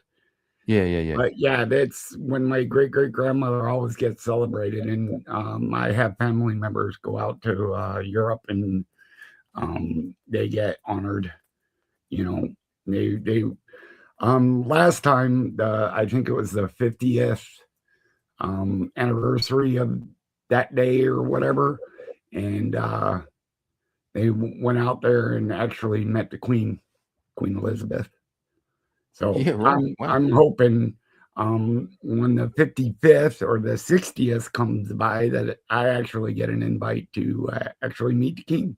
I think that would be cool. I'd be very impressed if I was able to do that. That would be cool. That would be cool. Yeah, but I mean, not that I know or like the guy, but he is king. Yeah. So we started the show by asking what's the biggest event in your life that kind of changed your perspective. Let's go back and if you go back and look at, let's go back to before you were say before you were 12. Oh shit. Okay. And we'll ask the same question in terms of your memory. Before you were 12, what stands out as the biggest event? I don't know, being the best on the playground for dodgeball. What are you asking? That's cool. That's cool. Being really good at things like that, because I had the 2 older brothers to protect me, so I had no fear of anything. Because I also had the 2 bigger brothers that beat me constantly, so I knew how to take a whooping. Oh, shit. So kind of sounds like your upbringing is hard as it was, kind of, correct me if I'm wrong, made you sort of see things fairly straightforward. I don't know. I mean, I don't know how to look at it any different, because I can't take it from somebody else's perspective that I was never in. So, I mean, I can't see other people's ideas on it. that's why, like, the whole Jerry Springer episode in my life was just another friggin' thing. Let alone that they played the entire episode on Talk Soup, and I met so many movie stars and big wigs that really didn't mean much to me. Like the moment I met Michael Jackson or Annette Funicello, Annette Funicello's little bodyguard. She called me her little bodyguard when we were running around together. We spent days together. So where'd you meet Michael Jackson? Disneyland. Really? Disneyland. Actually, Annette Funicello was the one. I don't know if you know that she did all the Skippy commercials. She was one of the original Mouseketeers for Disneyland. Yeah, right. She was the one that actually introduced me to Michael Jackson. I mean, we didn't touch. We just met, said hi, and that was about it. He was too busy with another blonde-haired little boy. That infamous picture at Disneyland of the little, I think I still have the picture somewhere. I'll send it to you sometime, but I could tell you the exact location in the park that picture was taken because I was there that day. It was during the Captain, I believe it was 1984 during the Captain EO special. Captain EO was this 3D camera movie premiere that Michael Jackson had done just a little after doing Thriller bullshit. So wow. Back in 1984. So I mean, I met him. I met millions of movie stars. I couldn't even begin to name them, but I was so young; they were just people to me. Yeah, I get it. Yeah. So this is all. I love Annette Funicello, and I will burn she was one of my idols all the way through growing up because she didn't put up with bullshit either. So this is all through sneaking into Disneyland and hanging out in there. Yeah, I used to go there like, I don't know, 2-3 times a week.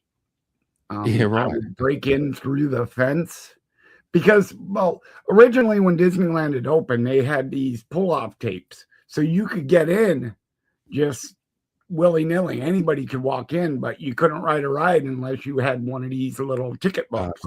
Gotcha. And you would pull off a ticket book to ride the particular rides, blah, blah, blah, blah. But anyway, they ended up changing that to, okay, we're closing off the park and we're going to sell tickets to get into the park. And then you could just ride any ride you wanted for as many times. Oh, like a day pass. Yeah. Like a day pass. So that was, how I grew into it. And me being, Disneyland was still relatively new at that time. So they didn't have all their security and everything else up. Nothing like it is today. I mean, it's not the same park. They have a lot of the same rides from the same bullshit, but I could give you the history tour of Disneyland better than probably 99.9% of the people on the planet. Kind of reminds me, that kind of rings true. I remember listening to an interview with Steven Spielberg, and he spoke about back in the day when he was a kid, he would just wander into the studios, like the movies. I think it was Universal. He would just wander in, and he found an empty office, and he set up a desk in there, and he would just go in, and he put his name on the door.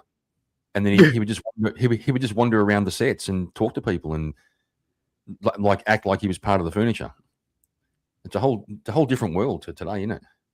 Yeah, and a kid running around Disneyland, nobody thinks any different. I was never there with my parents or anything because being a kid back in that day and time was a little different than it is now. I remember being 6 or 7 years old and going to the bowling alley just to hang out and play video games. Getting some quarters and going to play the game. Or actually, we would go to the arcade, and the arcade guy that collected all the quarters, every time he would come in to collect all the quarters once a day, you would put a few credits on all the machines for us, and we would just go in there and play for free. Yeah, I recall those days as well, when we just leave the house and your parents have no idea where you are for 10 hours. Like you could be anywhere, you know. But Yeah, and yeah, it was also, they didn't know. I mean, they back in, what was it, the 80s, they had to remind parents, it's 10 o'clock at night. Do you know where your children are? I know it's You had to remind parents that you have kids. yeah, but it was still good though. It was still good. Oh, I it think was great. Oh man, I can't understand how freaking kids get through the world today, because there's nowhere to go. You know, like I don't know if you've ever seen that movie, like Mallrats. You know, no, Sailor no, I haven't. Jay and Silent Bob. No, I haven't seen it. You don't No. know those? Okay. But yeah, Mallrats is kind of the end of the end, when kids can't, group up and hang out together at the mall. It never clicked in my head, because where are the kids supposed to go? Where are they supposed to play? Where are they supposed to greet? Where are they supposed to socialize? Because the internet's not doing it.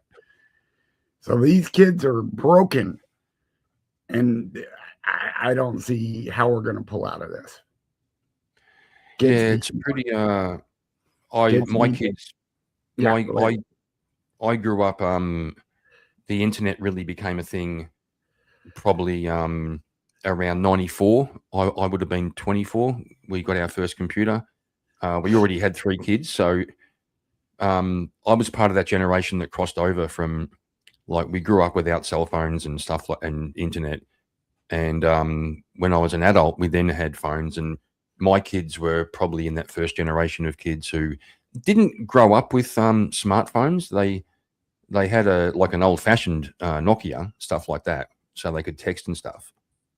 And I saw how much the video games and the internet began to take over. My kids were still running around in the street and riding their bikes and stuff like that, but as they started to become teenagers, the game consoles and the internet, I was pretty judicious about what kind of games I let the kids have. And we had one computer in the house, which was in the lounge room, and the screen had to face the room. So if the kids were on the internet, we could all see what's going on. I saw the internet as effectively public space. And I thought, you wouldn't let your kids out so much into the public space, unlike ourselves. Like, we were running around like maniacs as kids. But yeah, well, I noticed a lot of parents trying to use the TV set as a babysitter, and I seen that shortly turned into the computers and the internet. And so I don't think our parents really knew how to raise us very well. And that it shows in our lives, because we didn't have the ability to raise children right, because we weren't taught right. So how do you raise a kid? And then it just got worse and worse and worse, generation upon generation. And now we're in a mess. This is a mess, because look at the kids of today, and they have no grounding. How would you, if you were going to advise someone who is having kids today, if they came to you and said, "Look, you've had kids, and you've been around," so say a friend came, his wife's pregnant, and he said, what's the general advice you would give him, like how to deal with that? The best you can. I don't know, because they don't have any. Bring them up in the church, any church, because I mean the effects of a family structured society is going to do you a lot better than a child without a dad. Because the whole society, breaking it down to where they're obfuscating all the men making men bad, and we're not going to give you welfare for your children unless you get rid of that guy, because So that's do you what think? they're pushing. So it sounds like you're saying that the structure, like a church as such, would be a like a A buffer. hierarchy of man adult in the family structure, so that you have, even if the woman is the man in that pyramid, it's a lot better than not having it at all. You follow what I'm saying? Yeah, At least that's my thought on it. I mean, you can feel free to have your own views and think I'm a fucking idiot for saying that, but that's we are lacking the family structure and the values that are accustomed with that, because the family used to take care of one another. And Mhm. that's not even a thing anymore, with the kids thinking that they're equal to the parents, and they're going to tell the parents what to do, and you're not going to spank me because I'll call CPS on you or whatever. It's real thing. I mean, it's gotten to that, and the cops are going to side with the kid and then freaking steal the kid from the mother, because the mother can't protect him. The father can't protect him because he's already been excommunicated from the house, because society told her that she doesn't need a man. Yeah, I see what you're saying exactly. I sort of have similar opinions that trying to think how to put it. Well, I think you put it really well.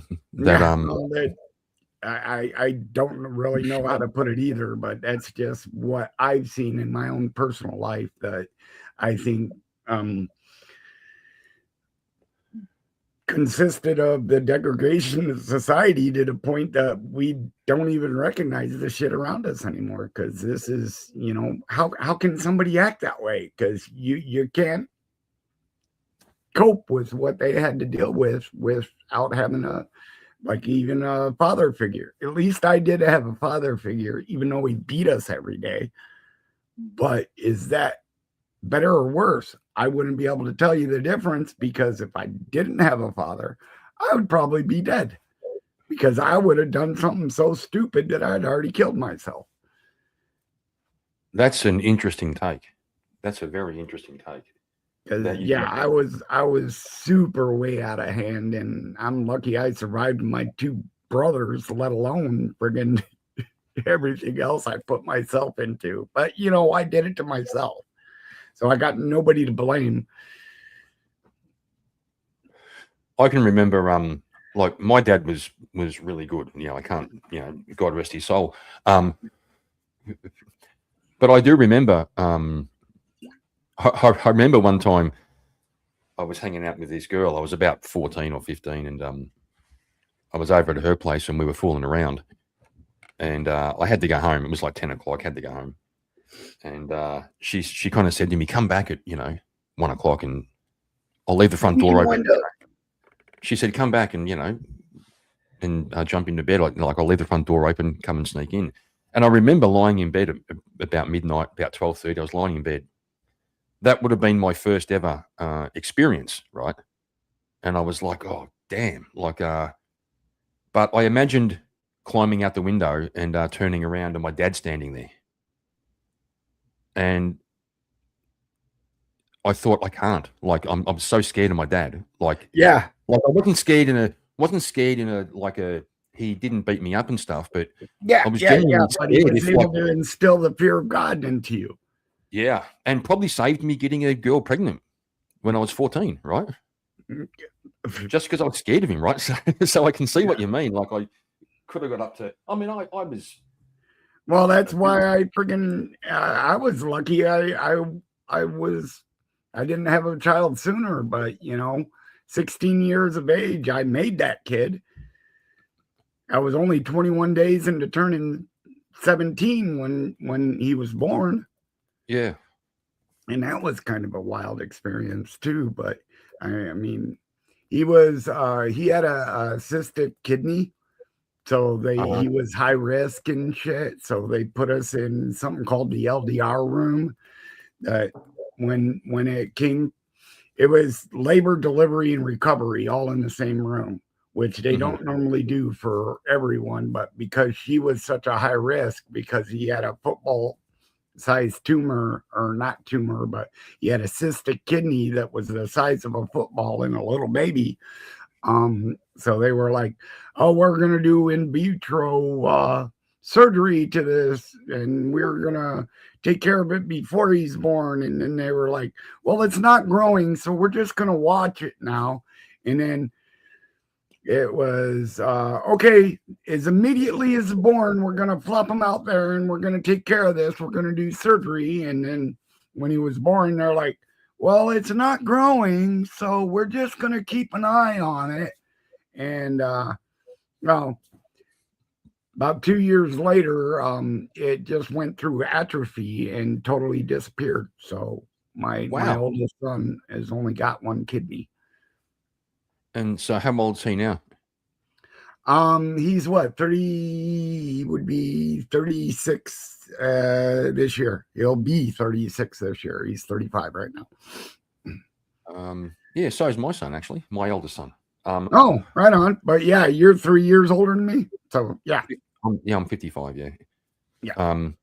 So you said your oldest son. How many kids do you have? I don't think I asked before. 4 that are guaranteed. Well, Yeah. actually, I don't know how to explain that either. But yeah, 4 that are biologically conceded to be mine. 1 maybe baby. And then, you know, I've got like 6 others that I claimed through other relationships. So 11. Yeah, 11 10 or- and I don't know, 17 grandchildren. Holy crap. Well, the one girl friggin' had like, I don't know, 7 babies before she got her tubes tied. So So you guys are trying to single-handedly solve the birth rate crisis. there you go. No, not really. I mean, I had my oldest with the one gal, and then I got married. I had my second son, and then 2 years after that, we ended up having twins. So those are the allegedly biological, because the twins, I'm not entirely certain that they are biologically mine. But they are, because we were married at the time, so they're automatically, I'm the parent. And I have no rights to investigate any of that. Yeah, that's great. Yeah. Yeah, well, that's just the laws in the states, or in Michigan anyway. Yeah, I did see some stuff about that. There are some people who are pushing for, you know, DNA testing and stuff like that, and there's a big pushback against it. Yeah, well, they could have came out black, and they still would have been deemed to be mine. Well, that can happen, to be fair, even if they are yours. 2 white Yeah, I people, can. black baby.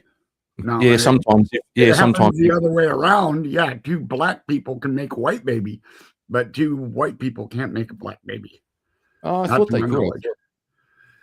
I thought Well, the that's genes. just the could- thing. One of the twins have brown eyes. The other has blue eyes. Both the mother and I have blue eyes. So 2 blue-eyed people don't usually make a brown-eyed baby. But there's always that 1 in a billion or a 1 in a trillion chance.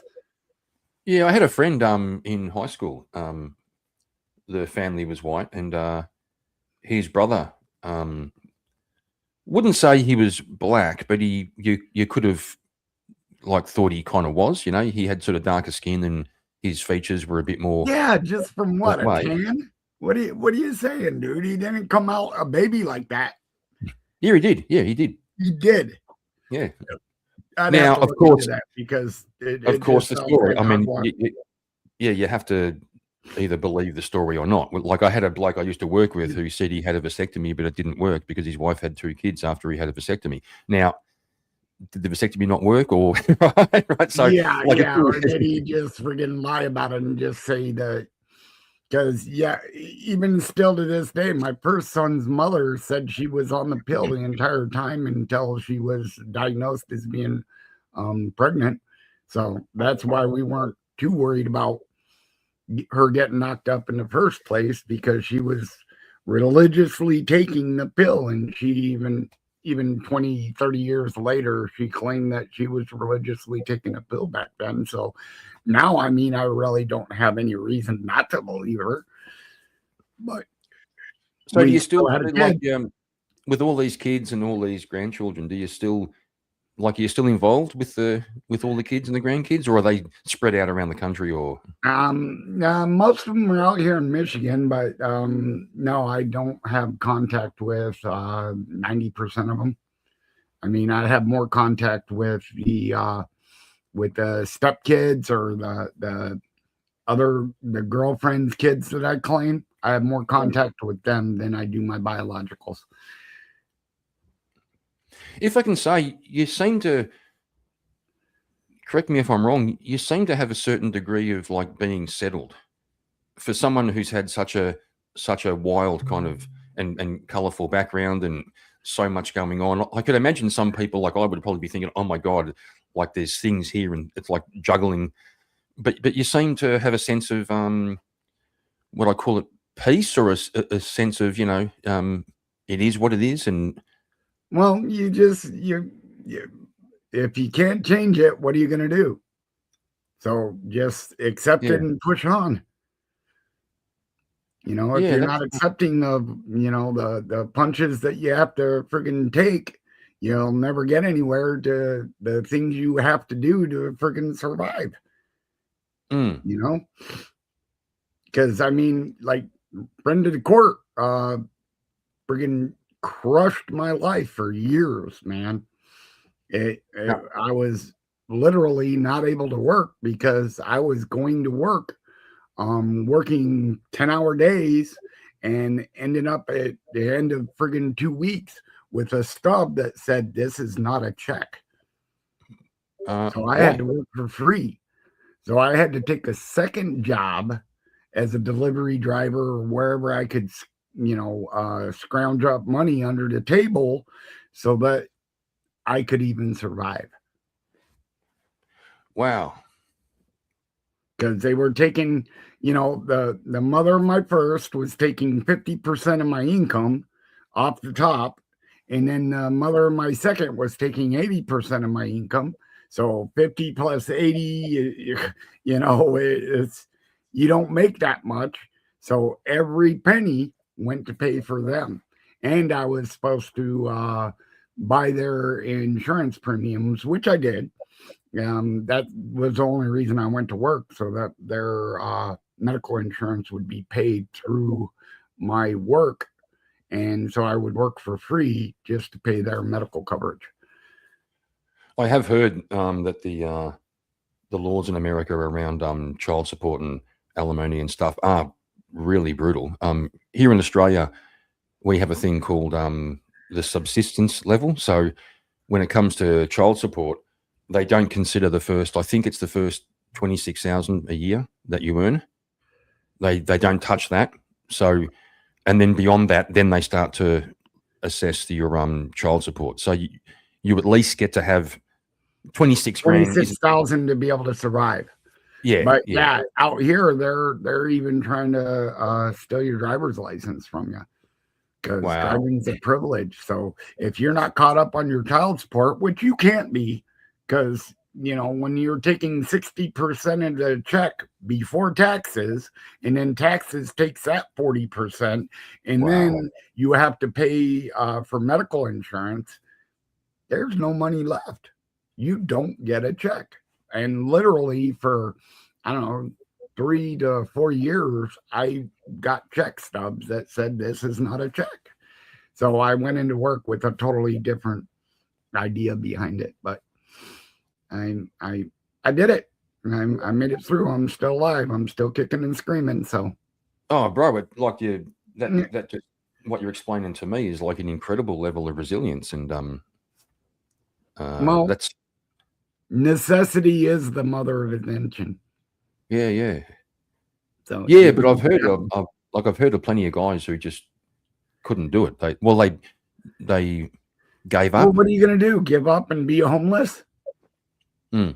Now, being a homeless is kind of a choice. I mean, I was homeless for part of that, but I fought back and got myself out of there, working under the table because I couldn't get a real job. But I worked for some of the biggest companies in the world and friggin' was able to get away with some of it. So let's say on a final note, Okay. yeah, my daughter wants my attention for something. I'll go and Yeah, find out what right it is. on. We can wrap this up because I Listen, think I totally lost chat and shit. And sorry if no, you. no, chat's fine. Chat's fine. Just one last question. So given all that, how are things sitting now? Like, how's life? I just got back from California because my mom got hit by a truck. Oh shit. So I was just out there taking care of her for a while. And now I'm back out in Michigan to sell my home here so that I can get back to mom and try to take care of her in her old age. Because she was riding a bicycle. She's 78 years old, running around on a bicycle, but she got ran over by a truck from an illegal immigrant out there in California. Oh shit. So she's 7 broken ribs, a collapsed lung. She was in the hospital, I think, 14 days. So yeah. So you're going to thank sell you. up and yeah. I can't read the name because I don't have my glasses on, but That's re-examination. thank you for your regards in chat. So you're going to sell up and move back and sort of Yeah, take I'm care of just going to sell this house. It's not worth all that much. I mean, I think it's on Zillow for $118,000. So I mean, it's not that much of a home. It's pretty much a shack. I've got no driveway, no garage. So I Mate, mean, I spent not that long ago. I had a little period. I spent I don't know, about a year. I was living in a fibro box. Like, when I say a box, like, fibro cement. It's like the sheet. Yeah, instead of plasterboard, it's like instead of drywall, it's like a cement sheeting. I lived in I think this thing would have been about 3 meters by 4 meters, and it had a window and a door. I was living in that for about a year. It was behind a house, and I could use the washing machine and the bathroom in the house. But basically, I just lived in this little box for a bit. There's something about it. There's something about that simple existence where you don't have responsibilities, and I wouldn't recommend it. I did it twice. I had another period living in a trailer park. At least the room was bigger. It was probably 7 meters by 3 meters, so I had a bit more room in there and a little kitchen in there. But yeah, there's something. Do well. There's something. Trailer parks. Hey. I said I don't do well with trailer parks. I end up tearing them up, and Oh my God. one in the trailer park, I'll end up in prison or something because that trailer park lifestyle just ain't for me. I can't do it. Oh, the one I was in was like a little boutique trailer park. It was the family owned trailer park. Yeah, gotcha. Yeah. No, it was nice. It was a nice little. Yeah, it was a really nice little spot. And anyway, it's well, you know what a tornado and a hillbilly divorce have in common, don't you? Yeah, what, they take half your house or something like that. With either one of them, somebody's out a trailer.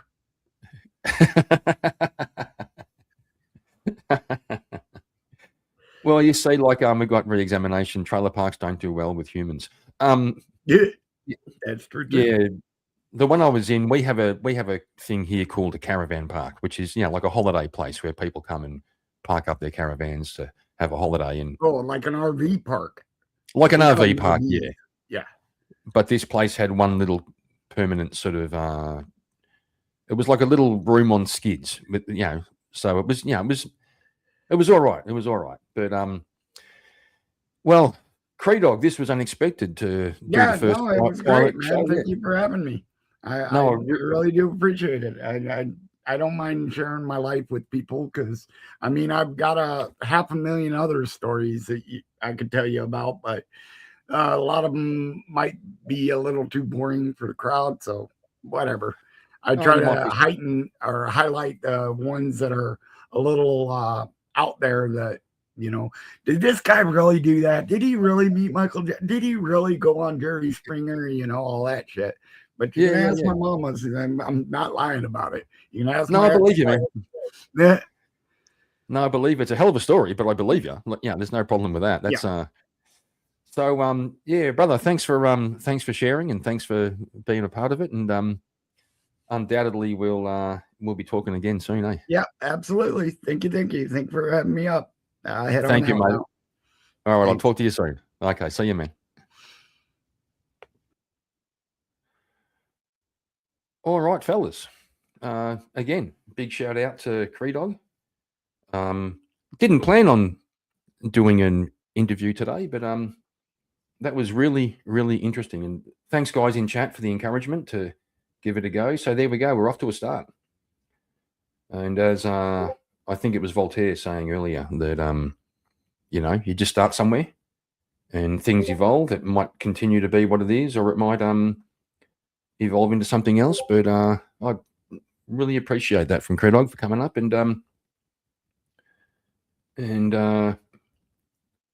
Creedog, look at this.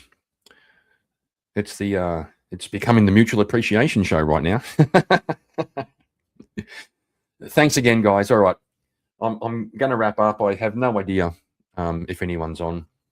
But we do have VK this afternoon, so I'm sure I'll see a few of you over there or back here next time or around the small circle of panels that we seem to frequent. So once again, a big thank you to everyone, and I'll see you again soon.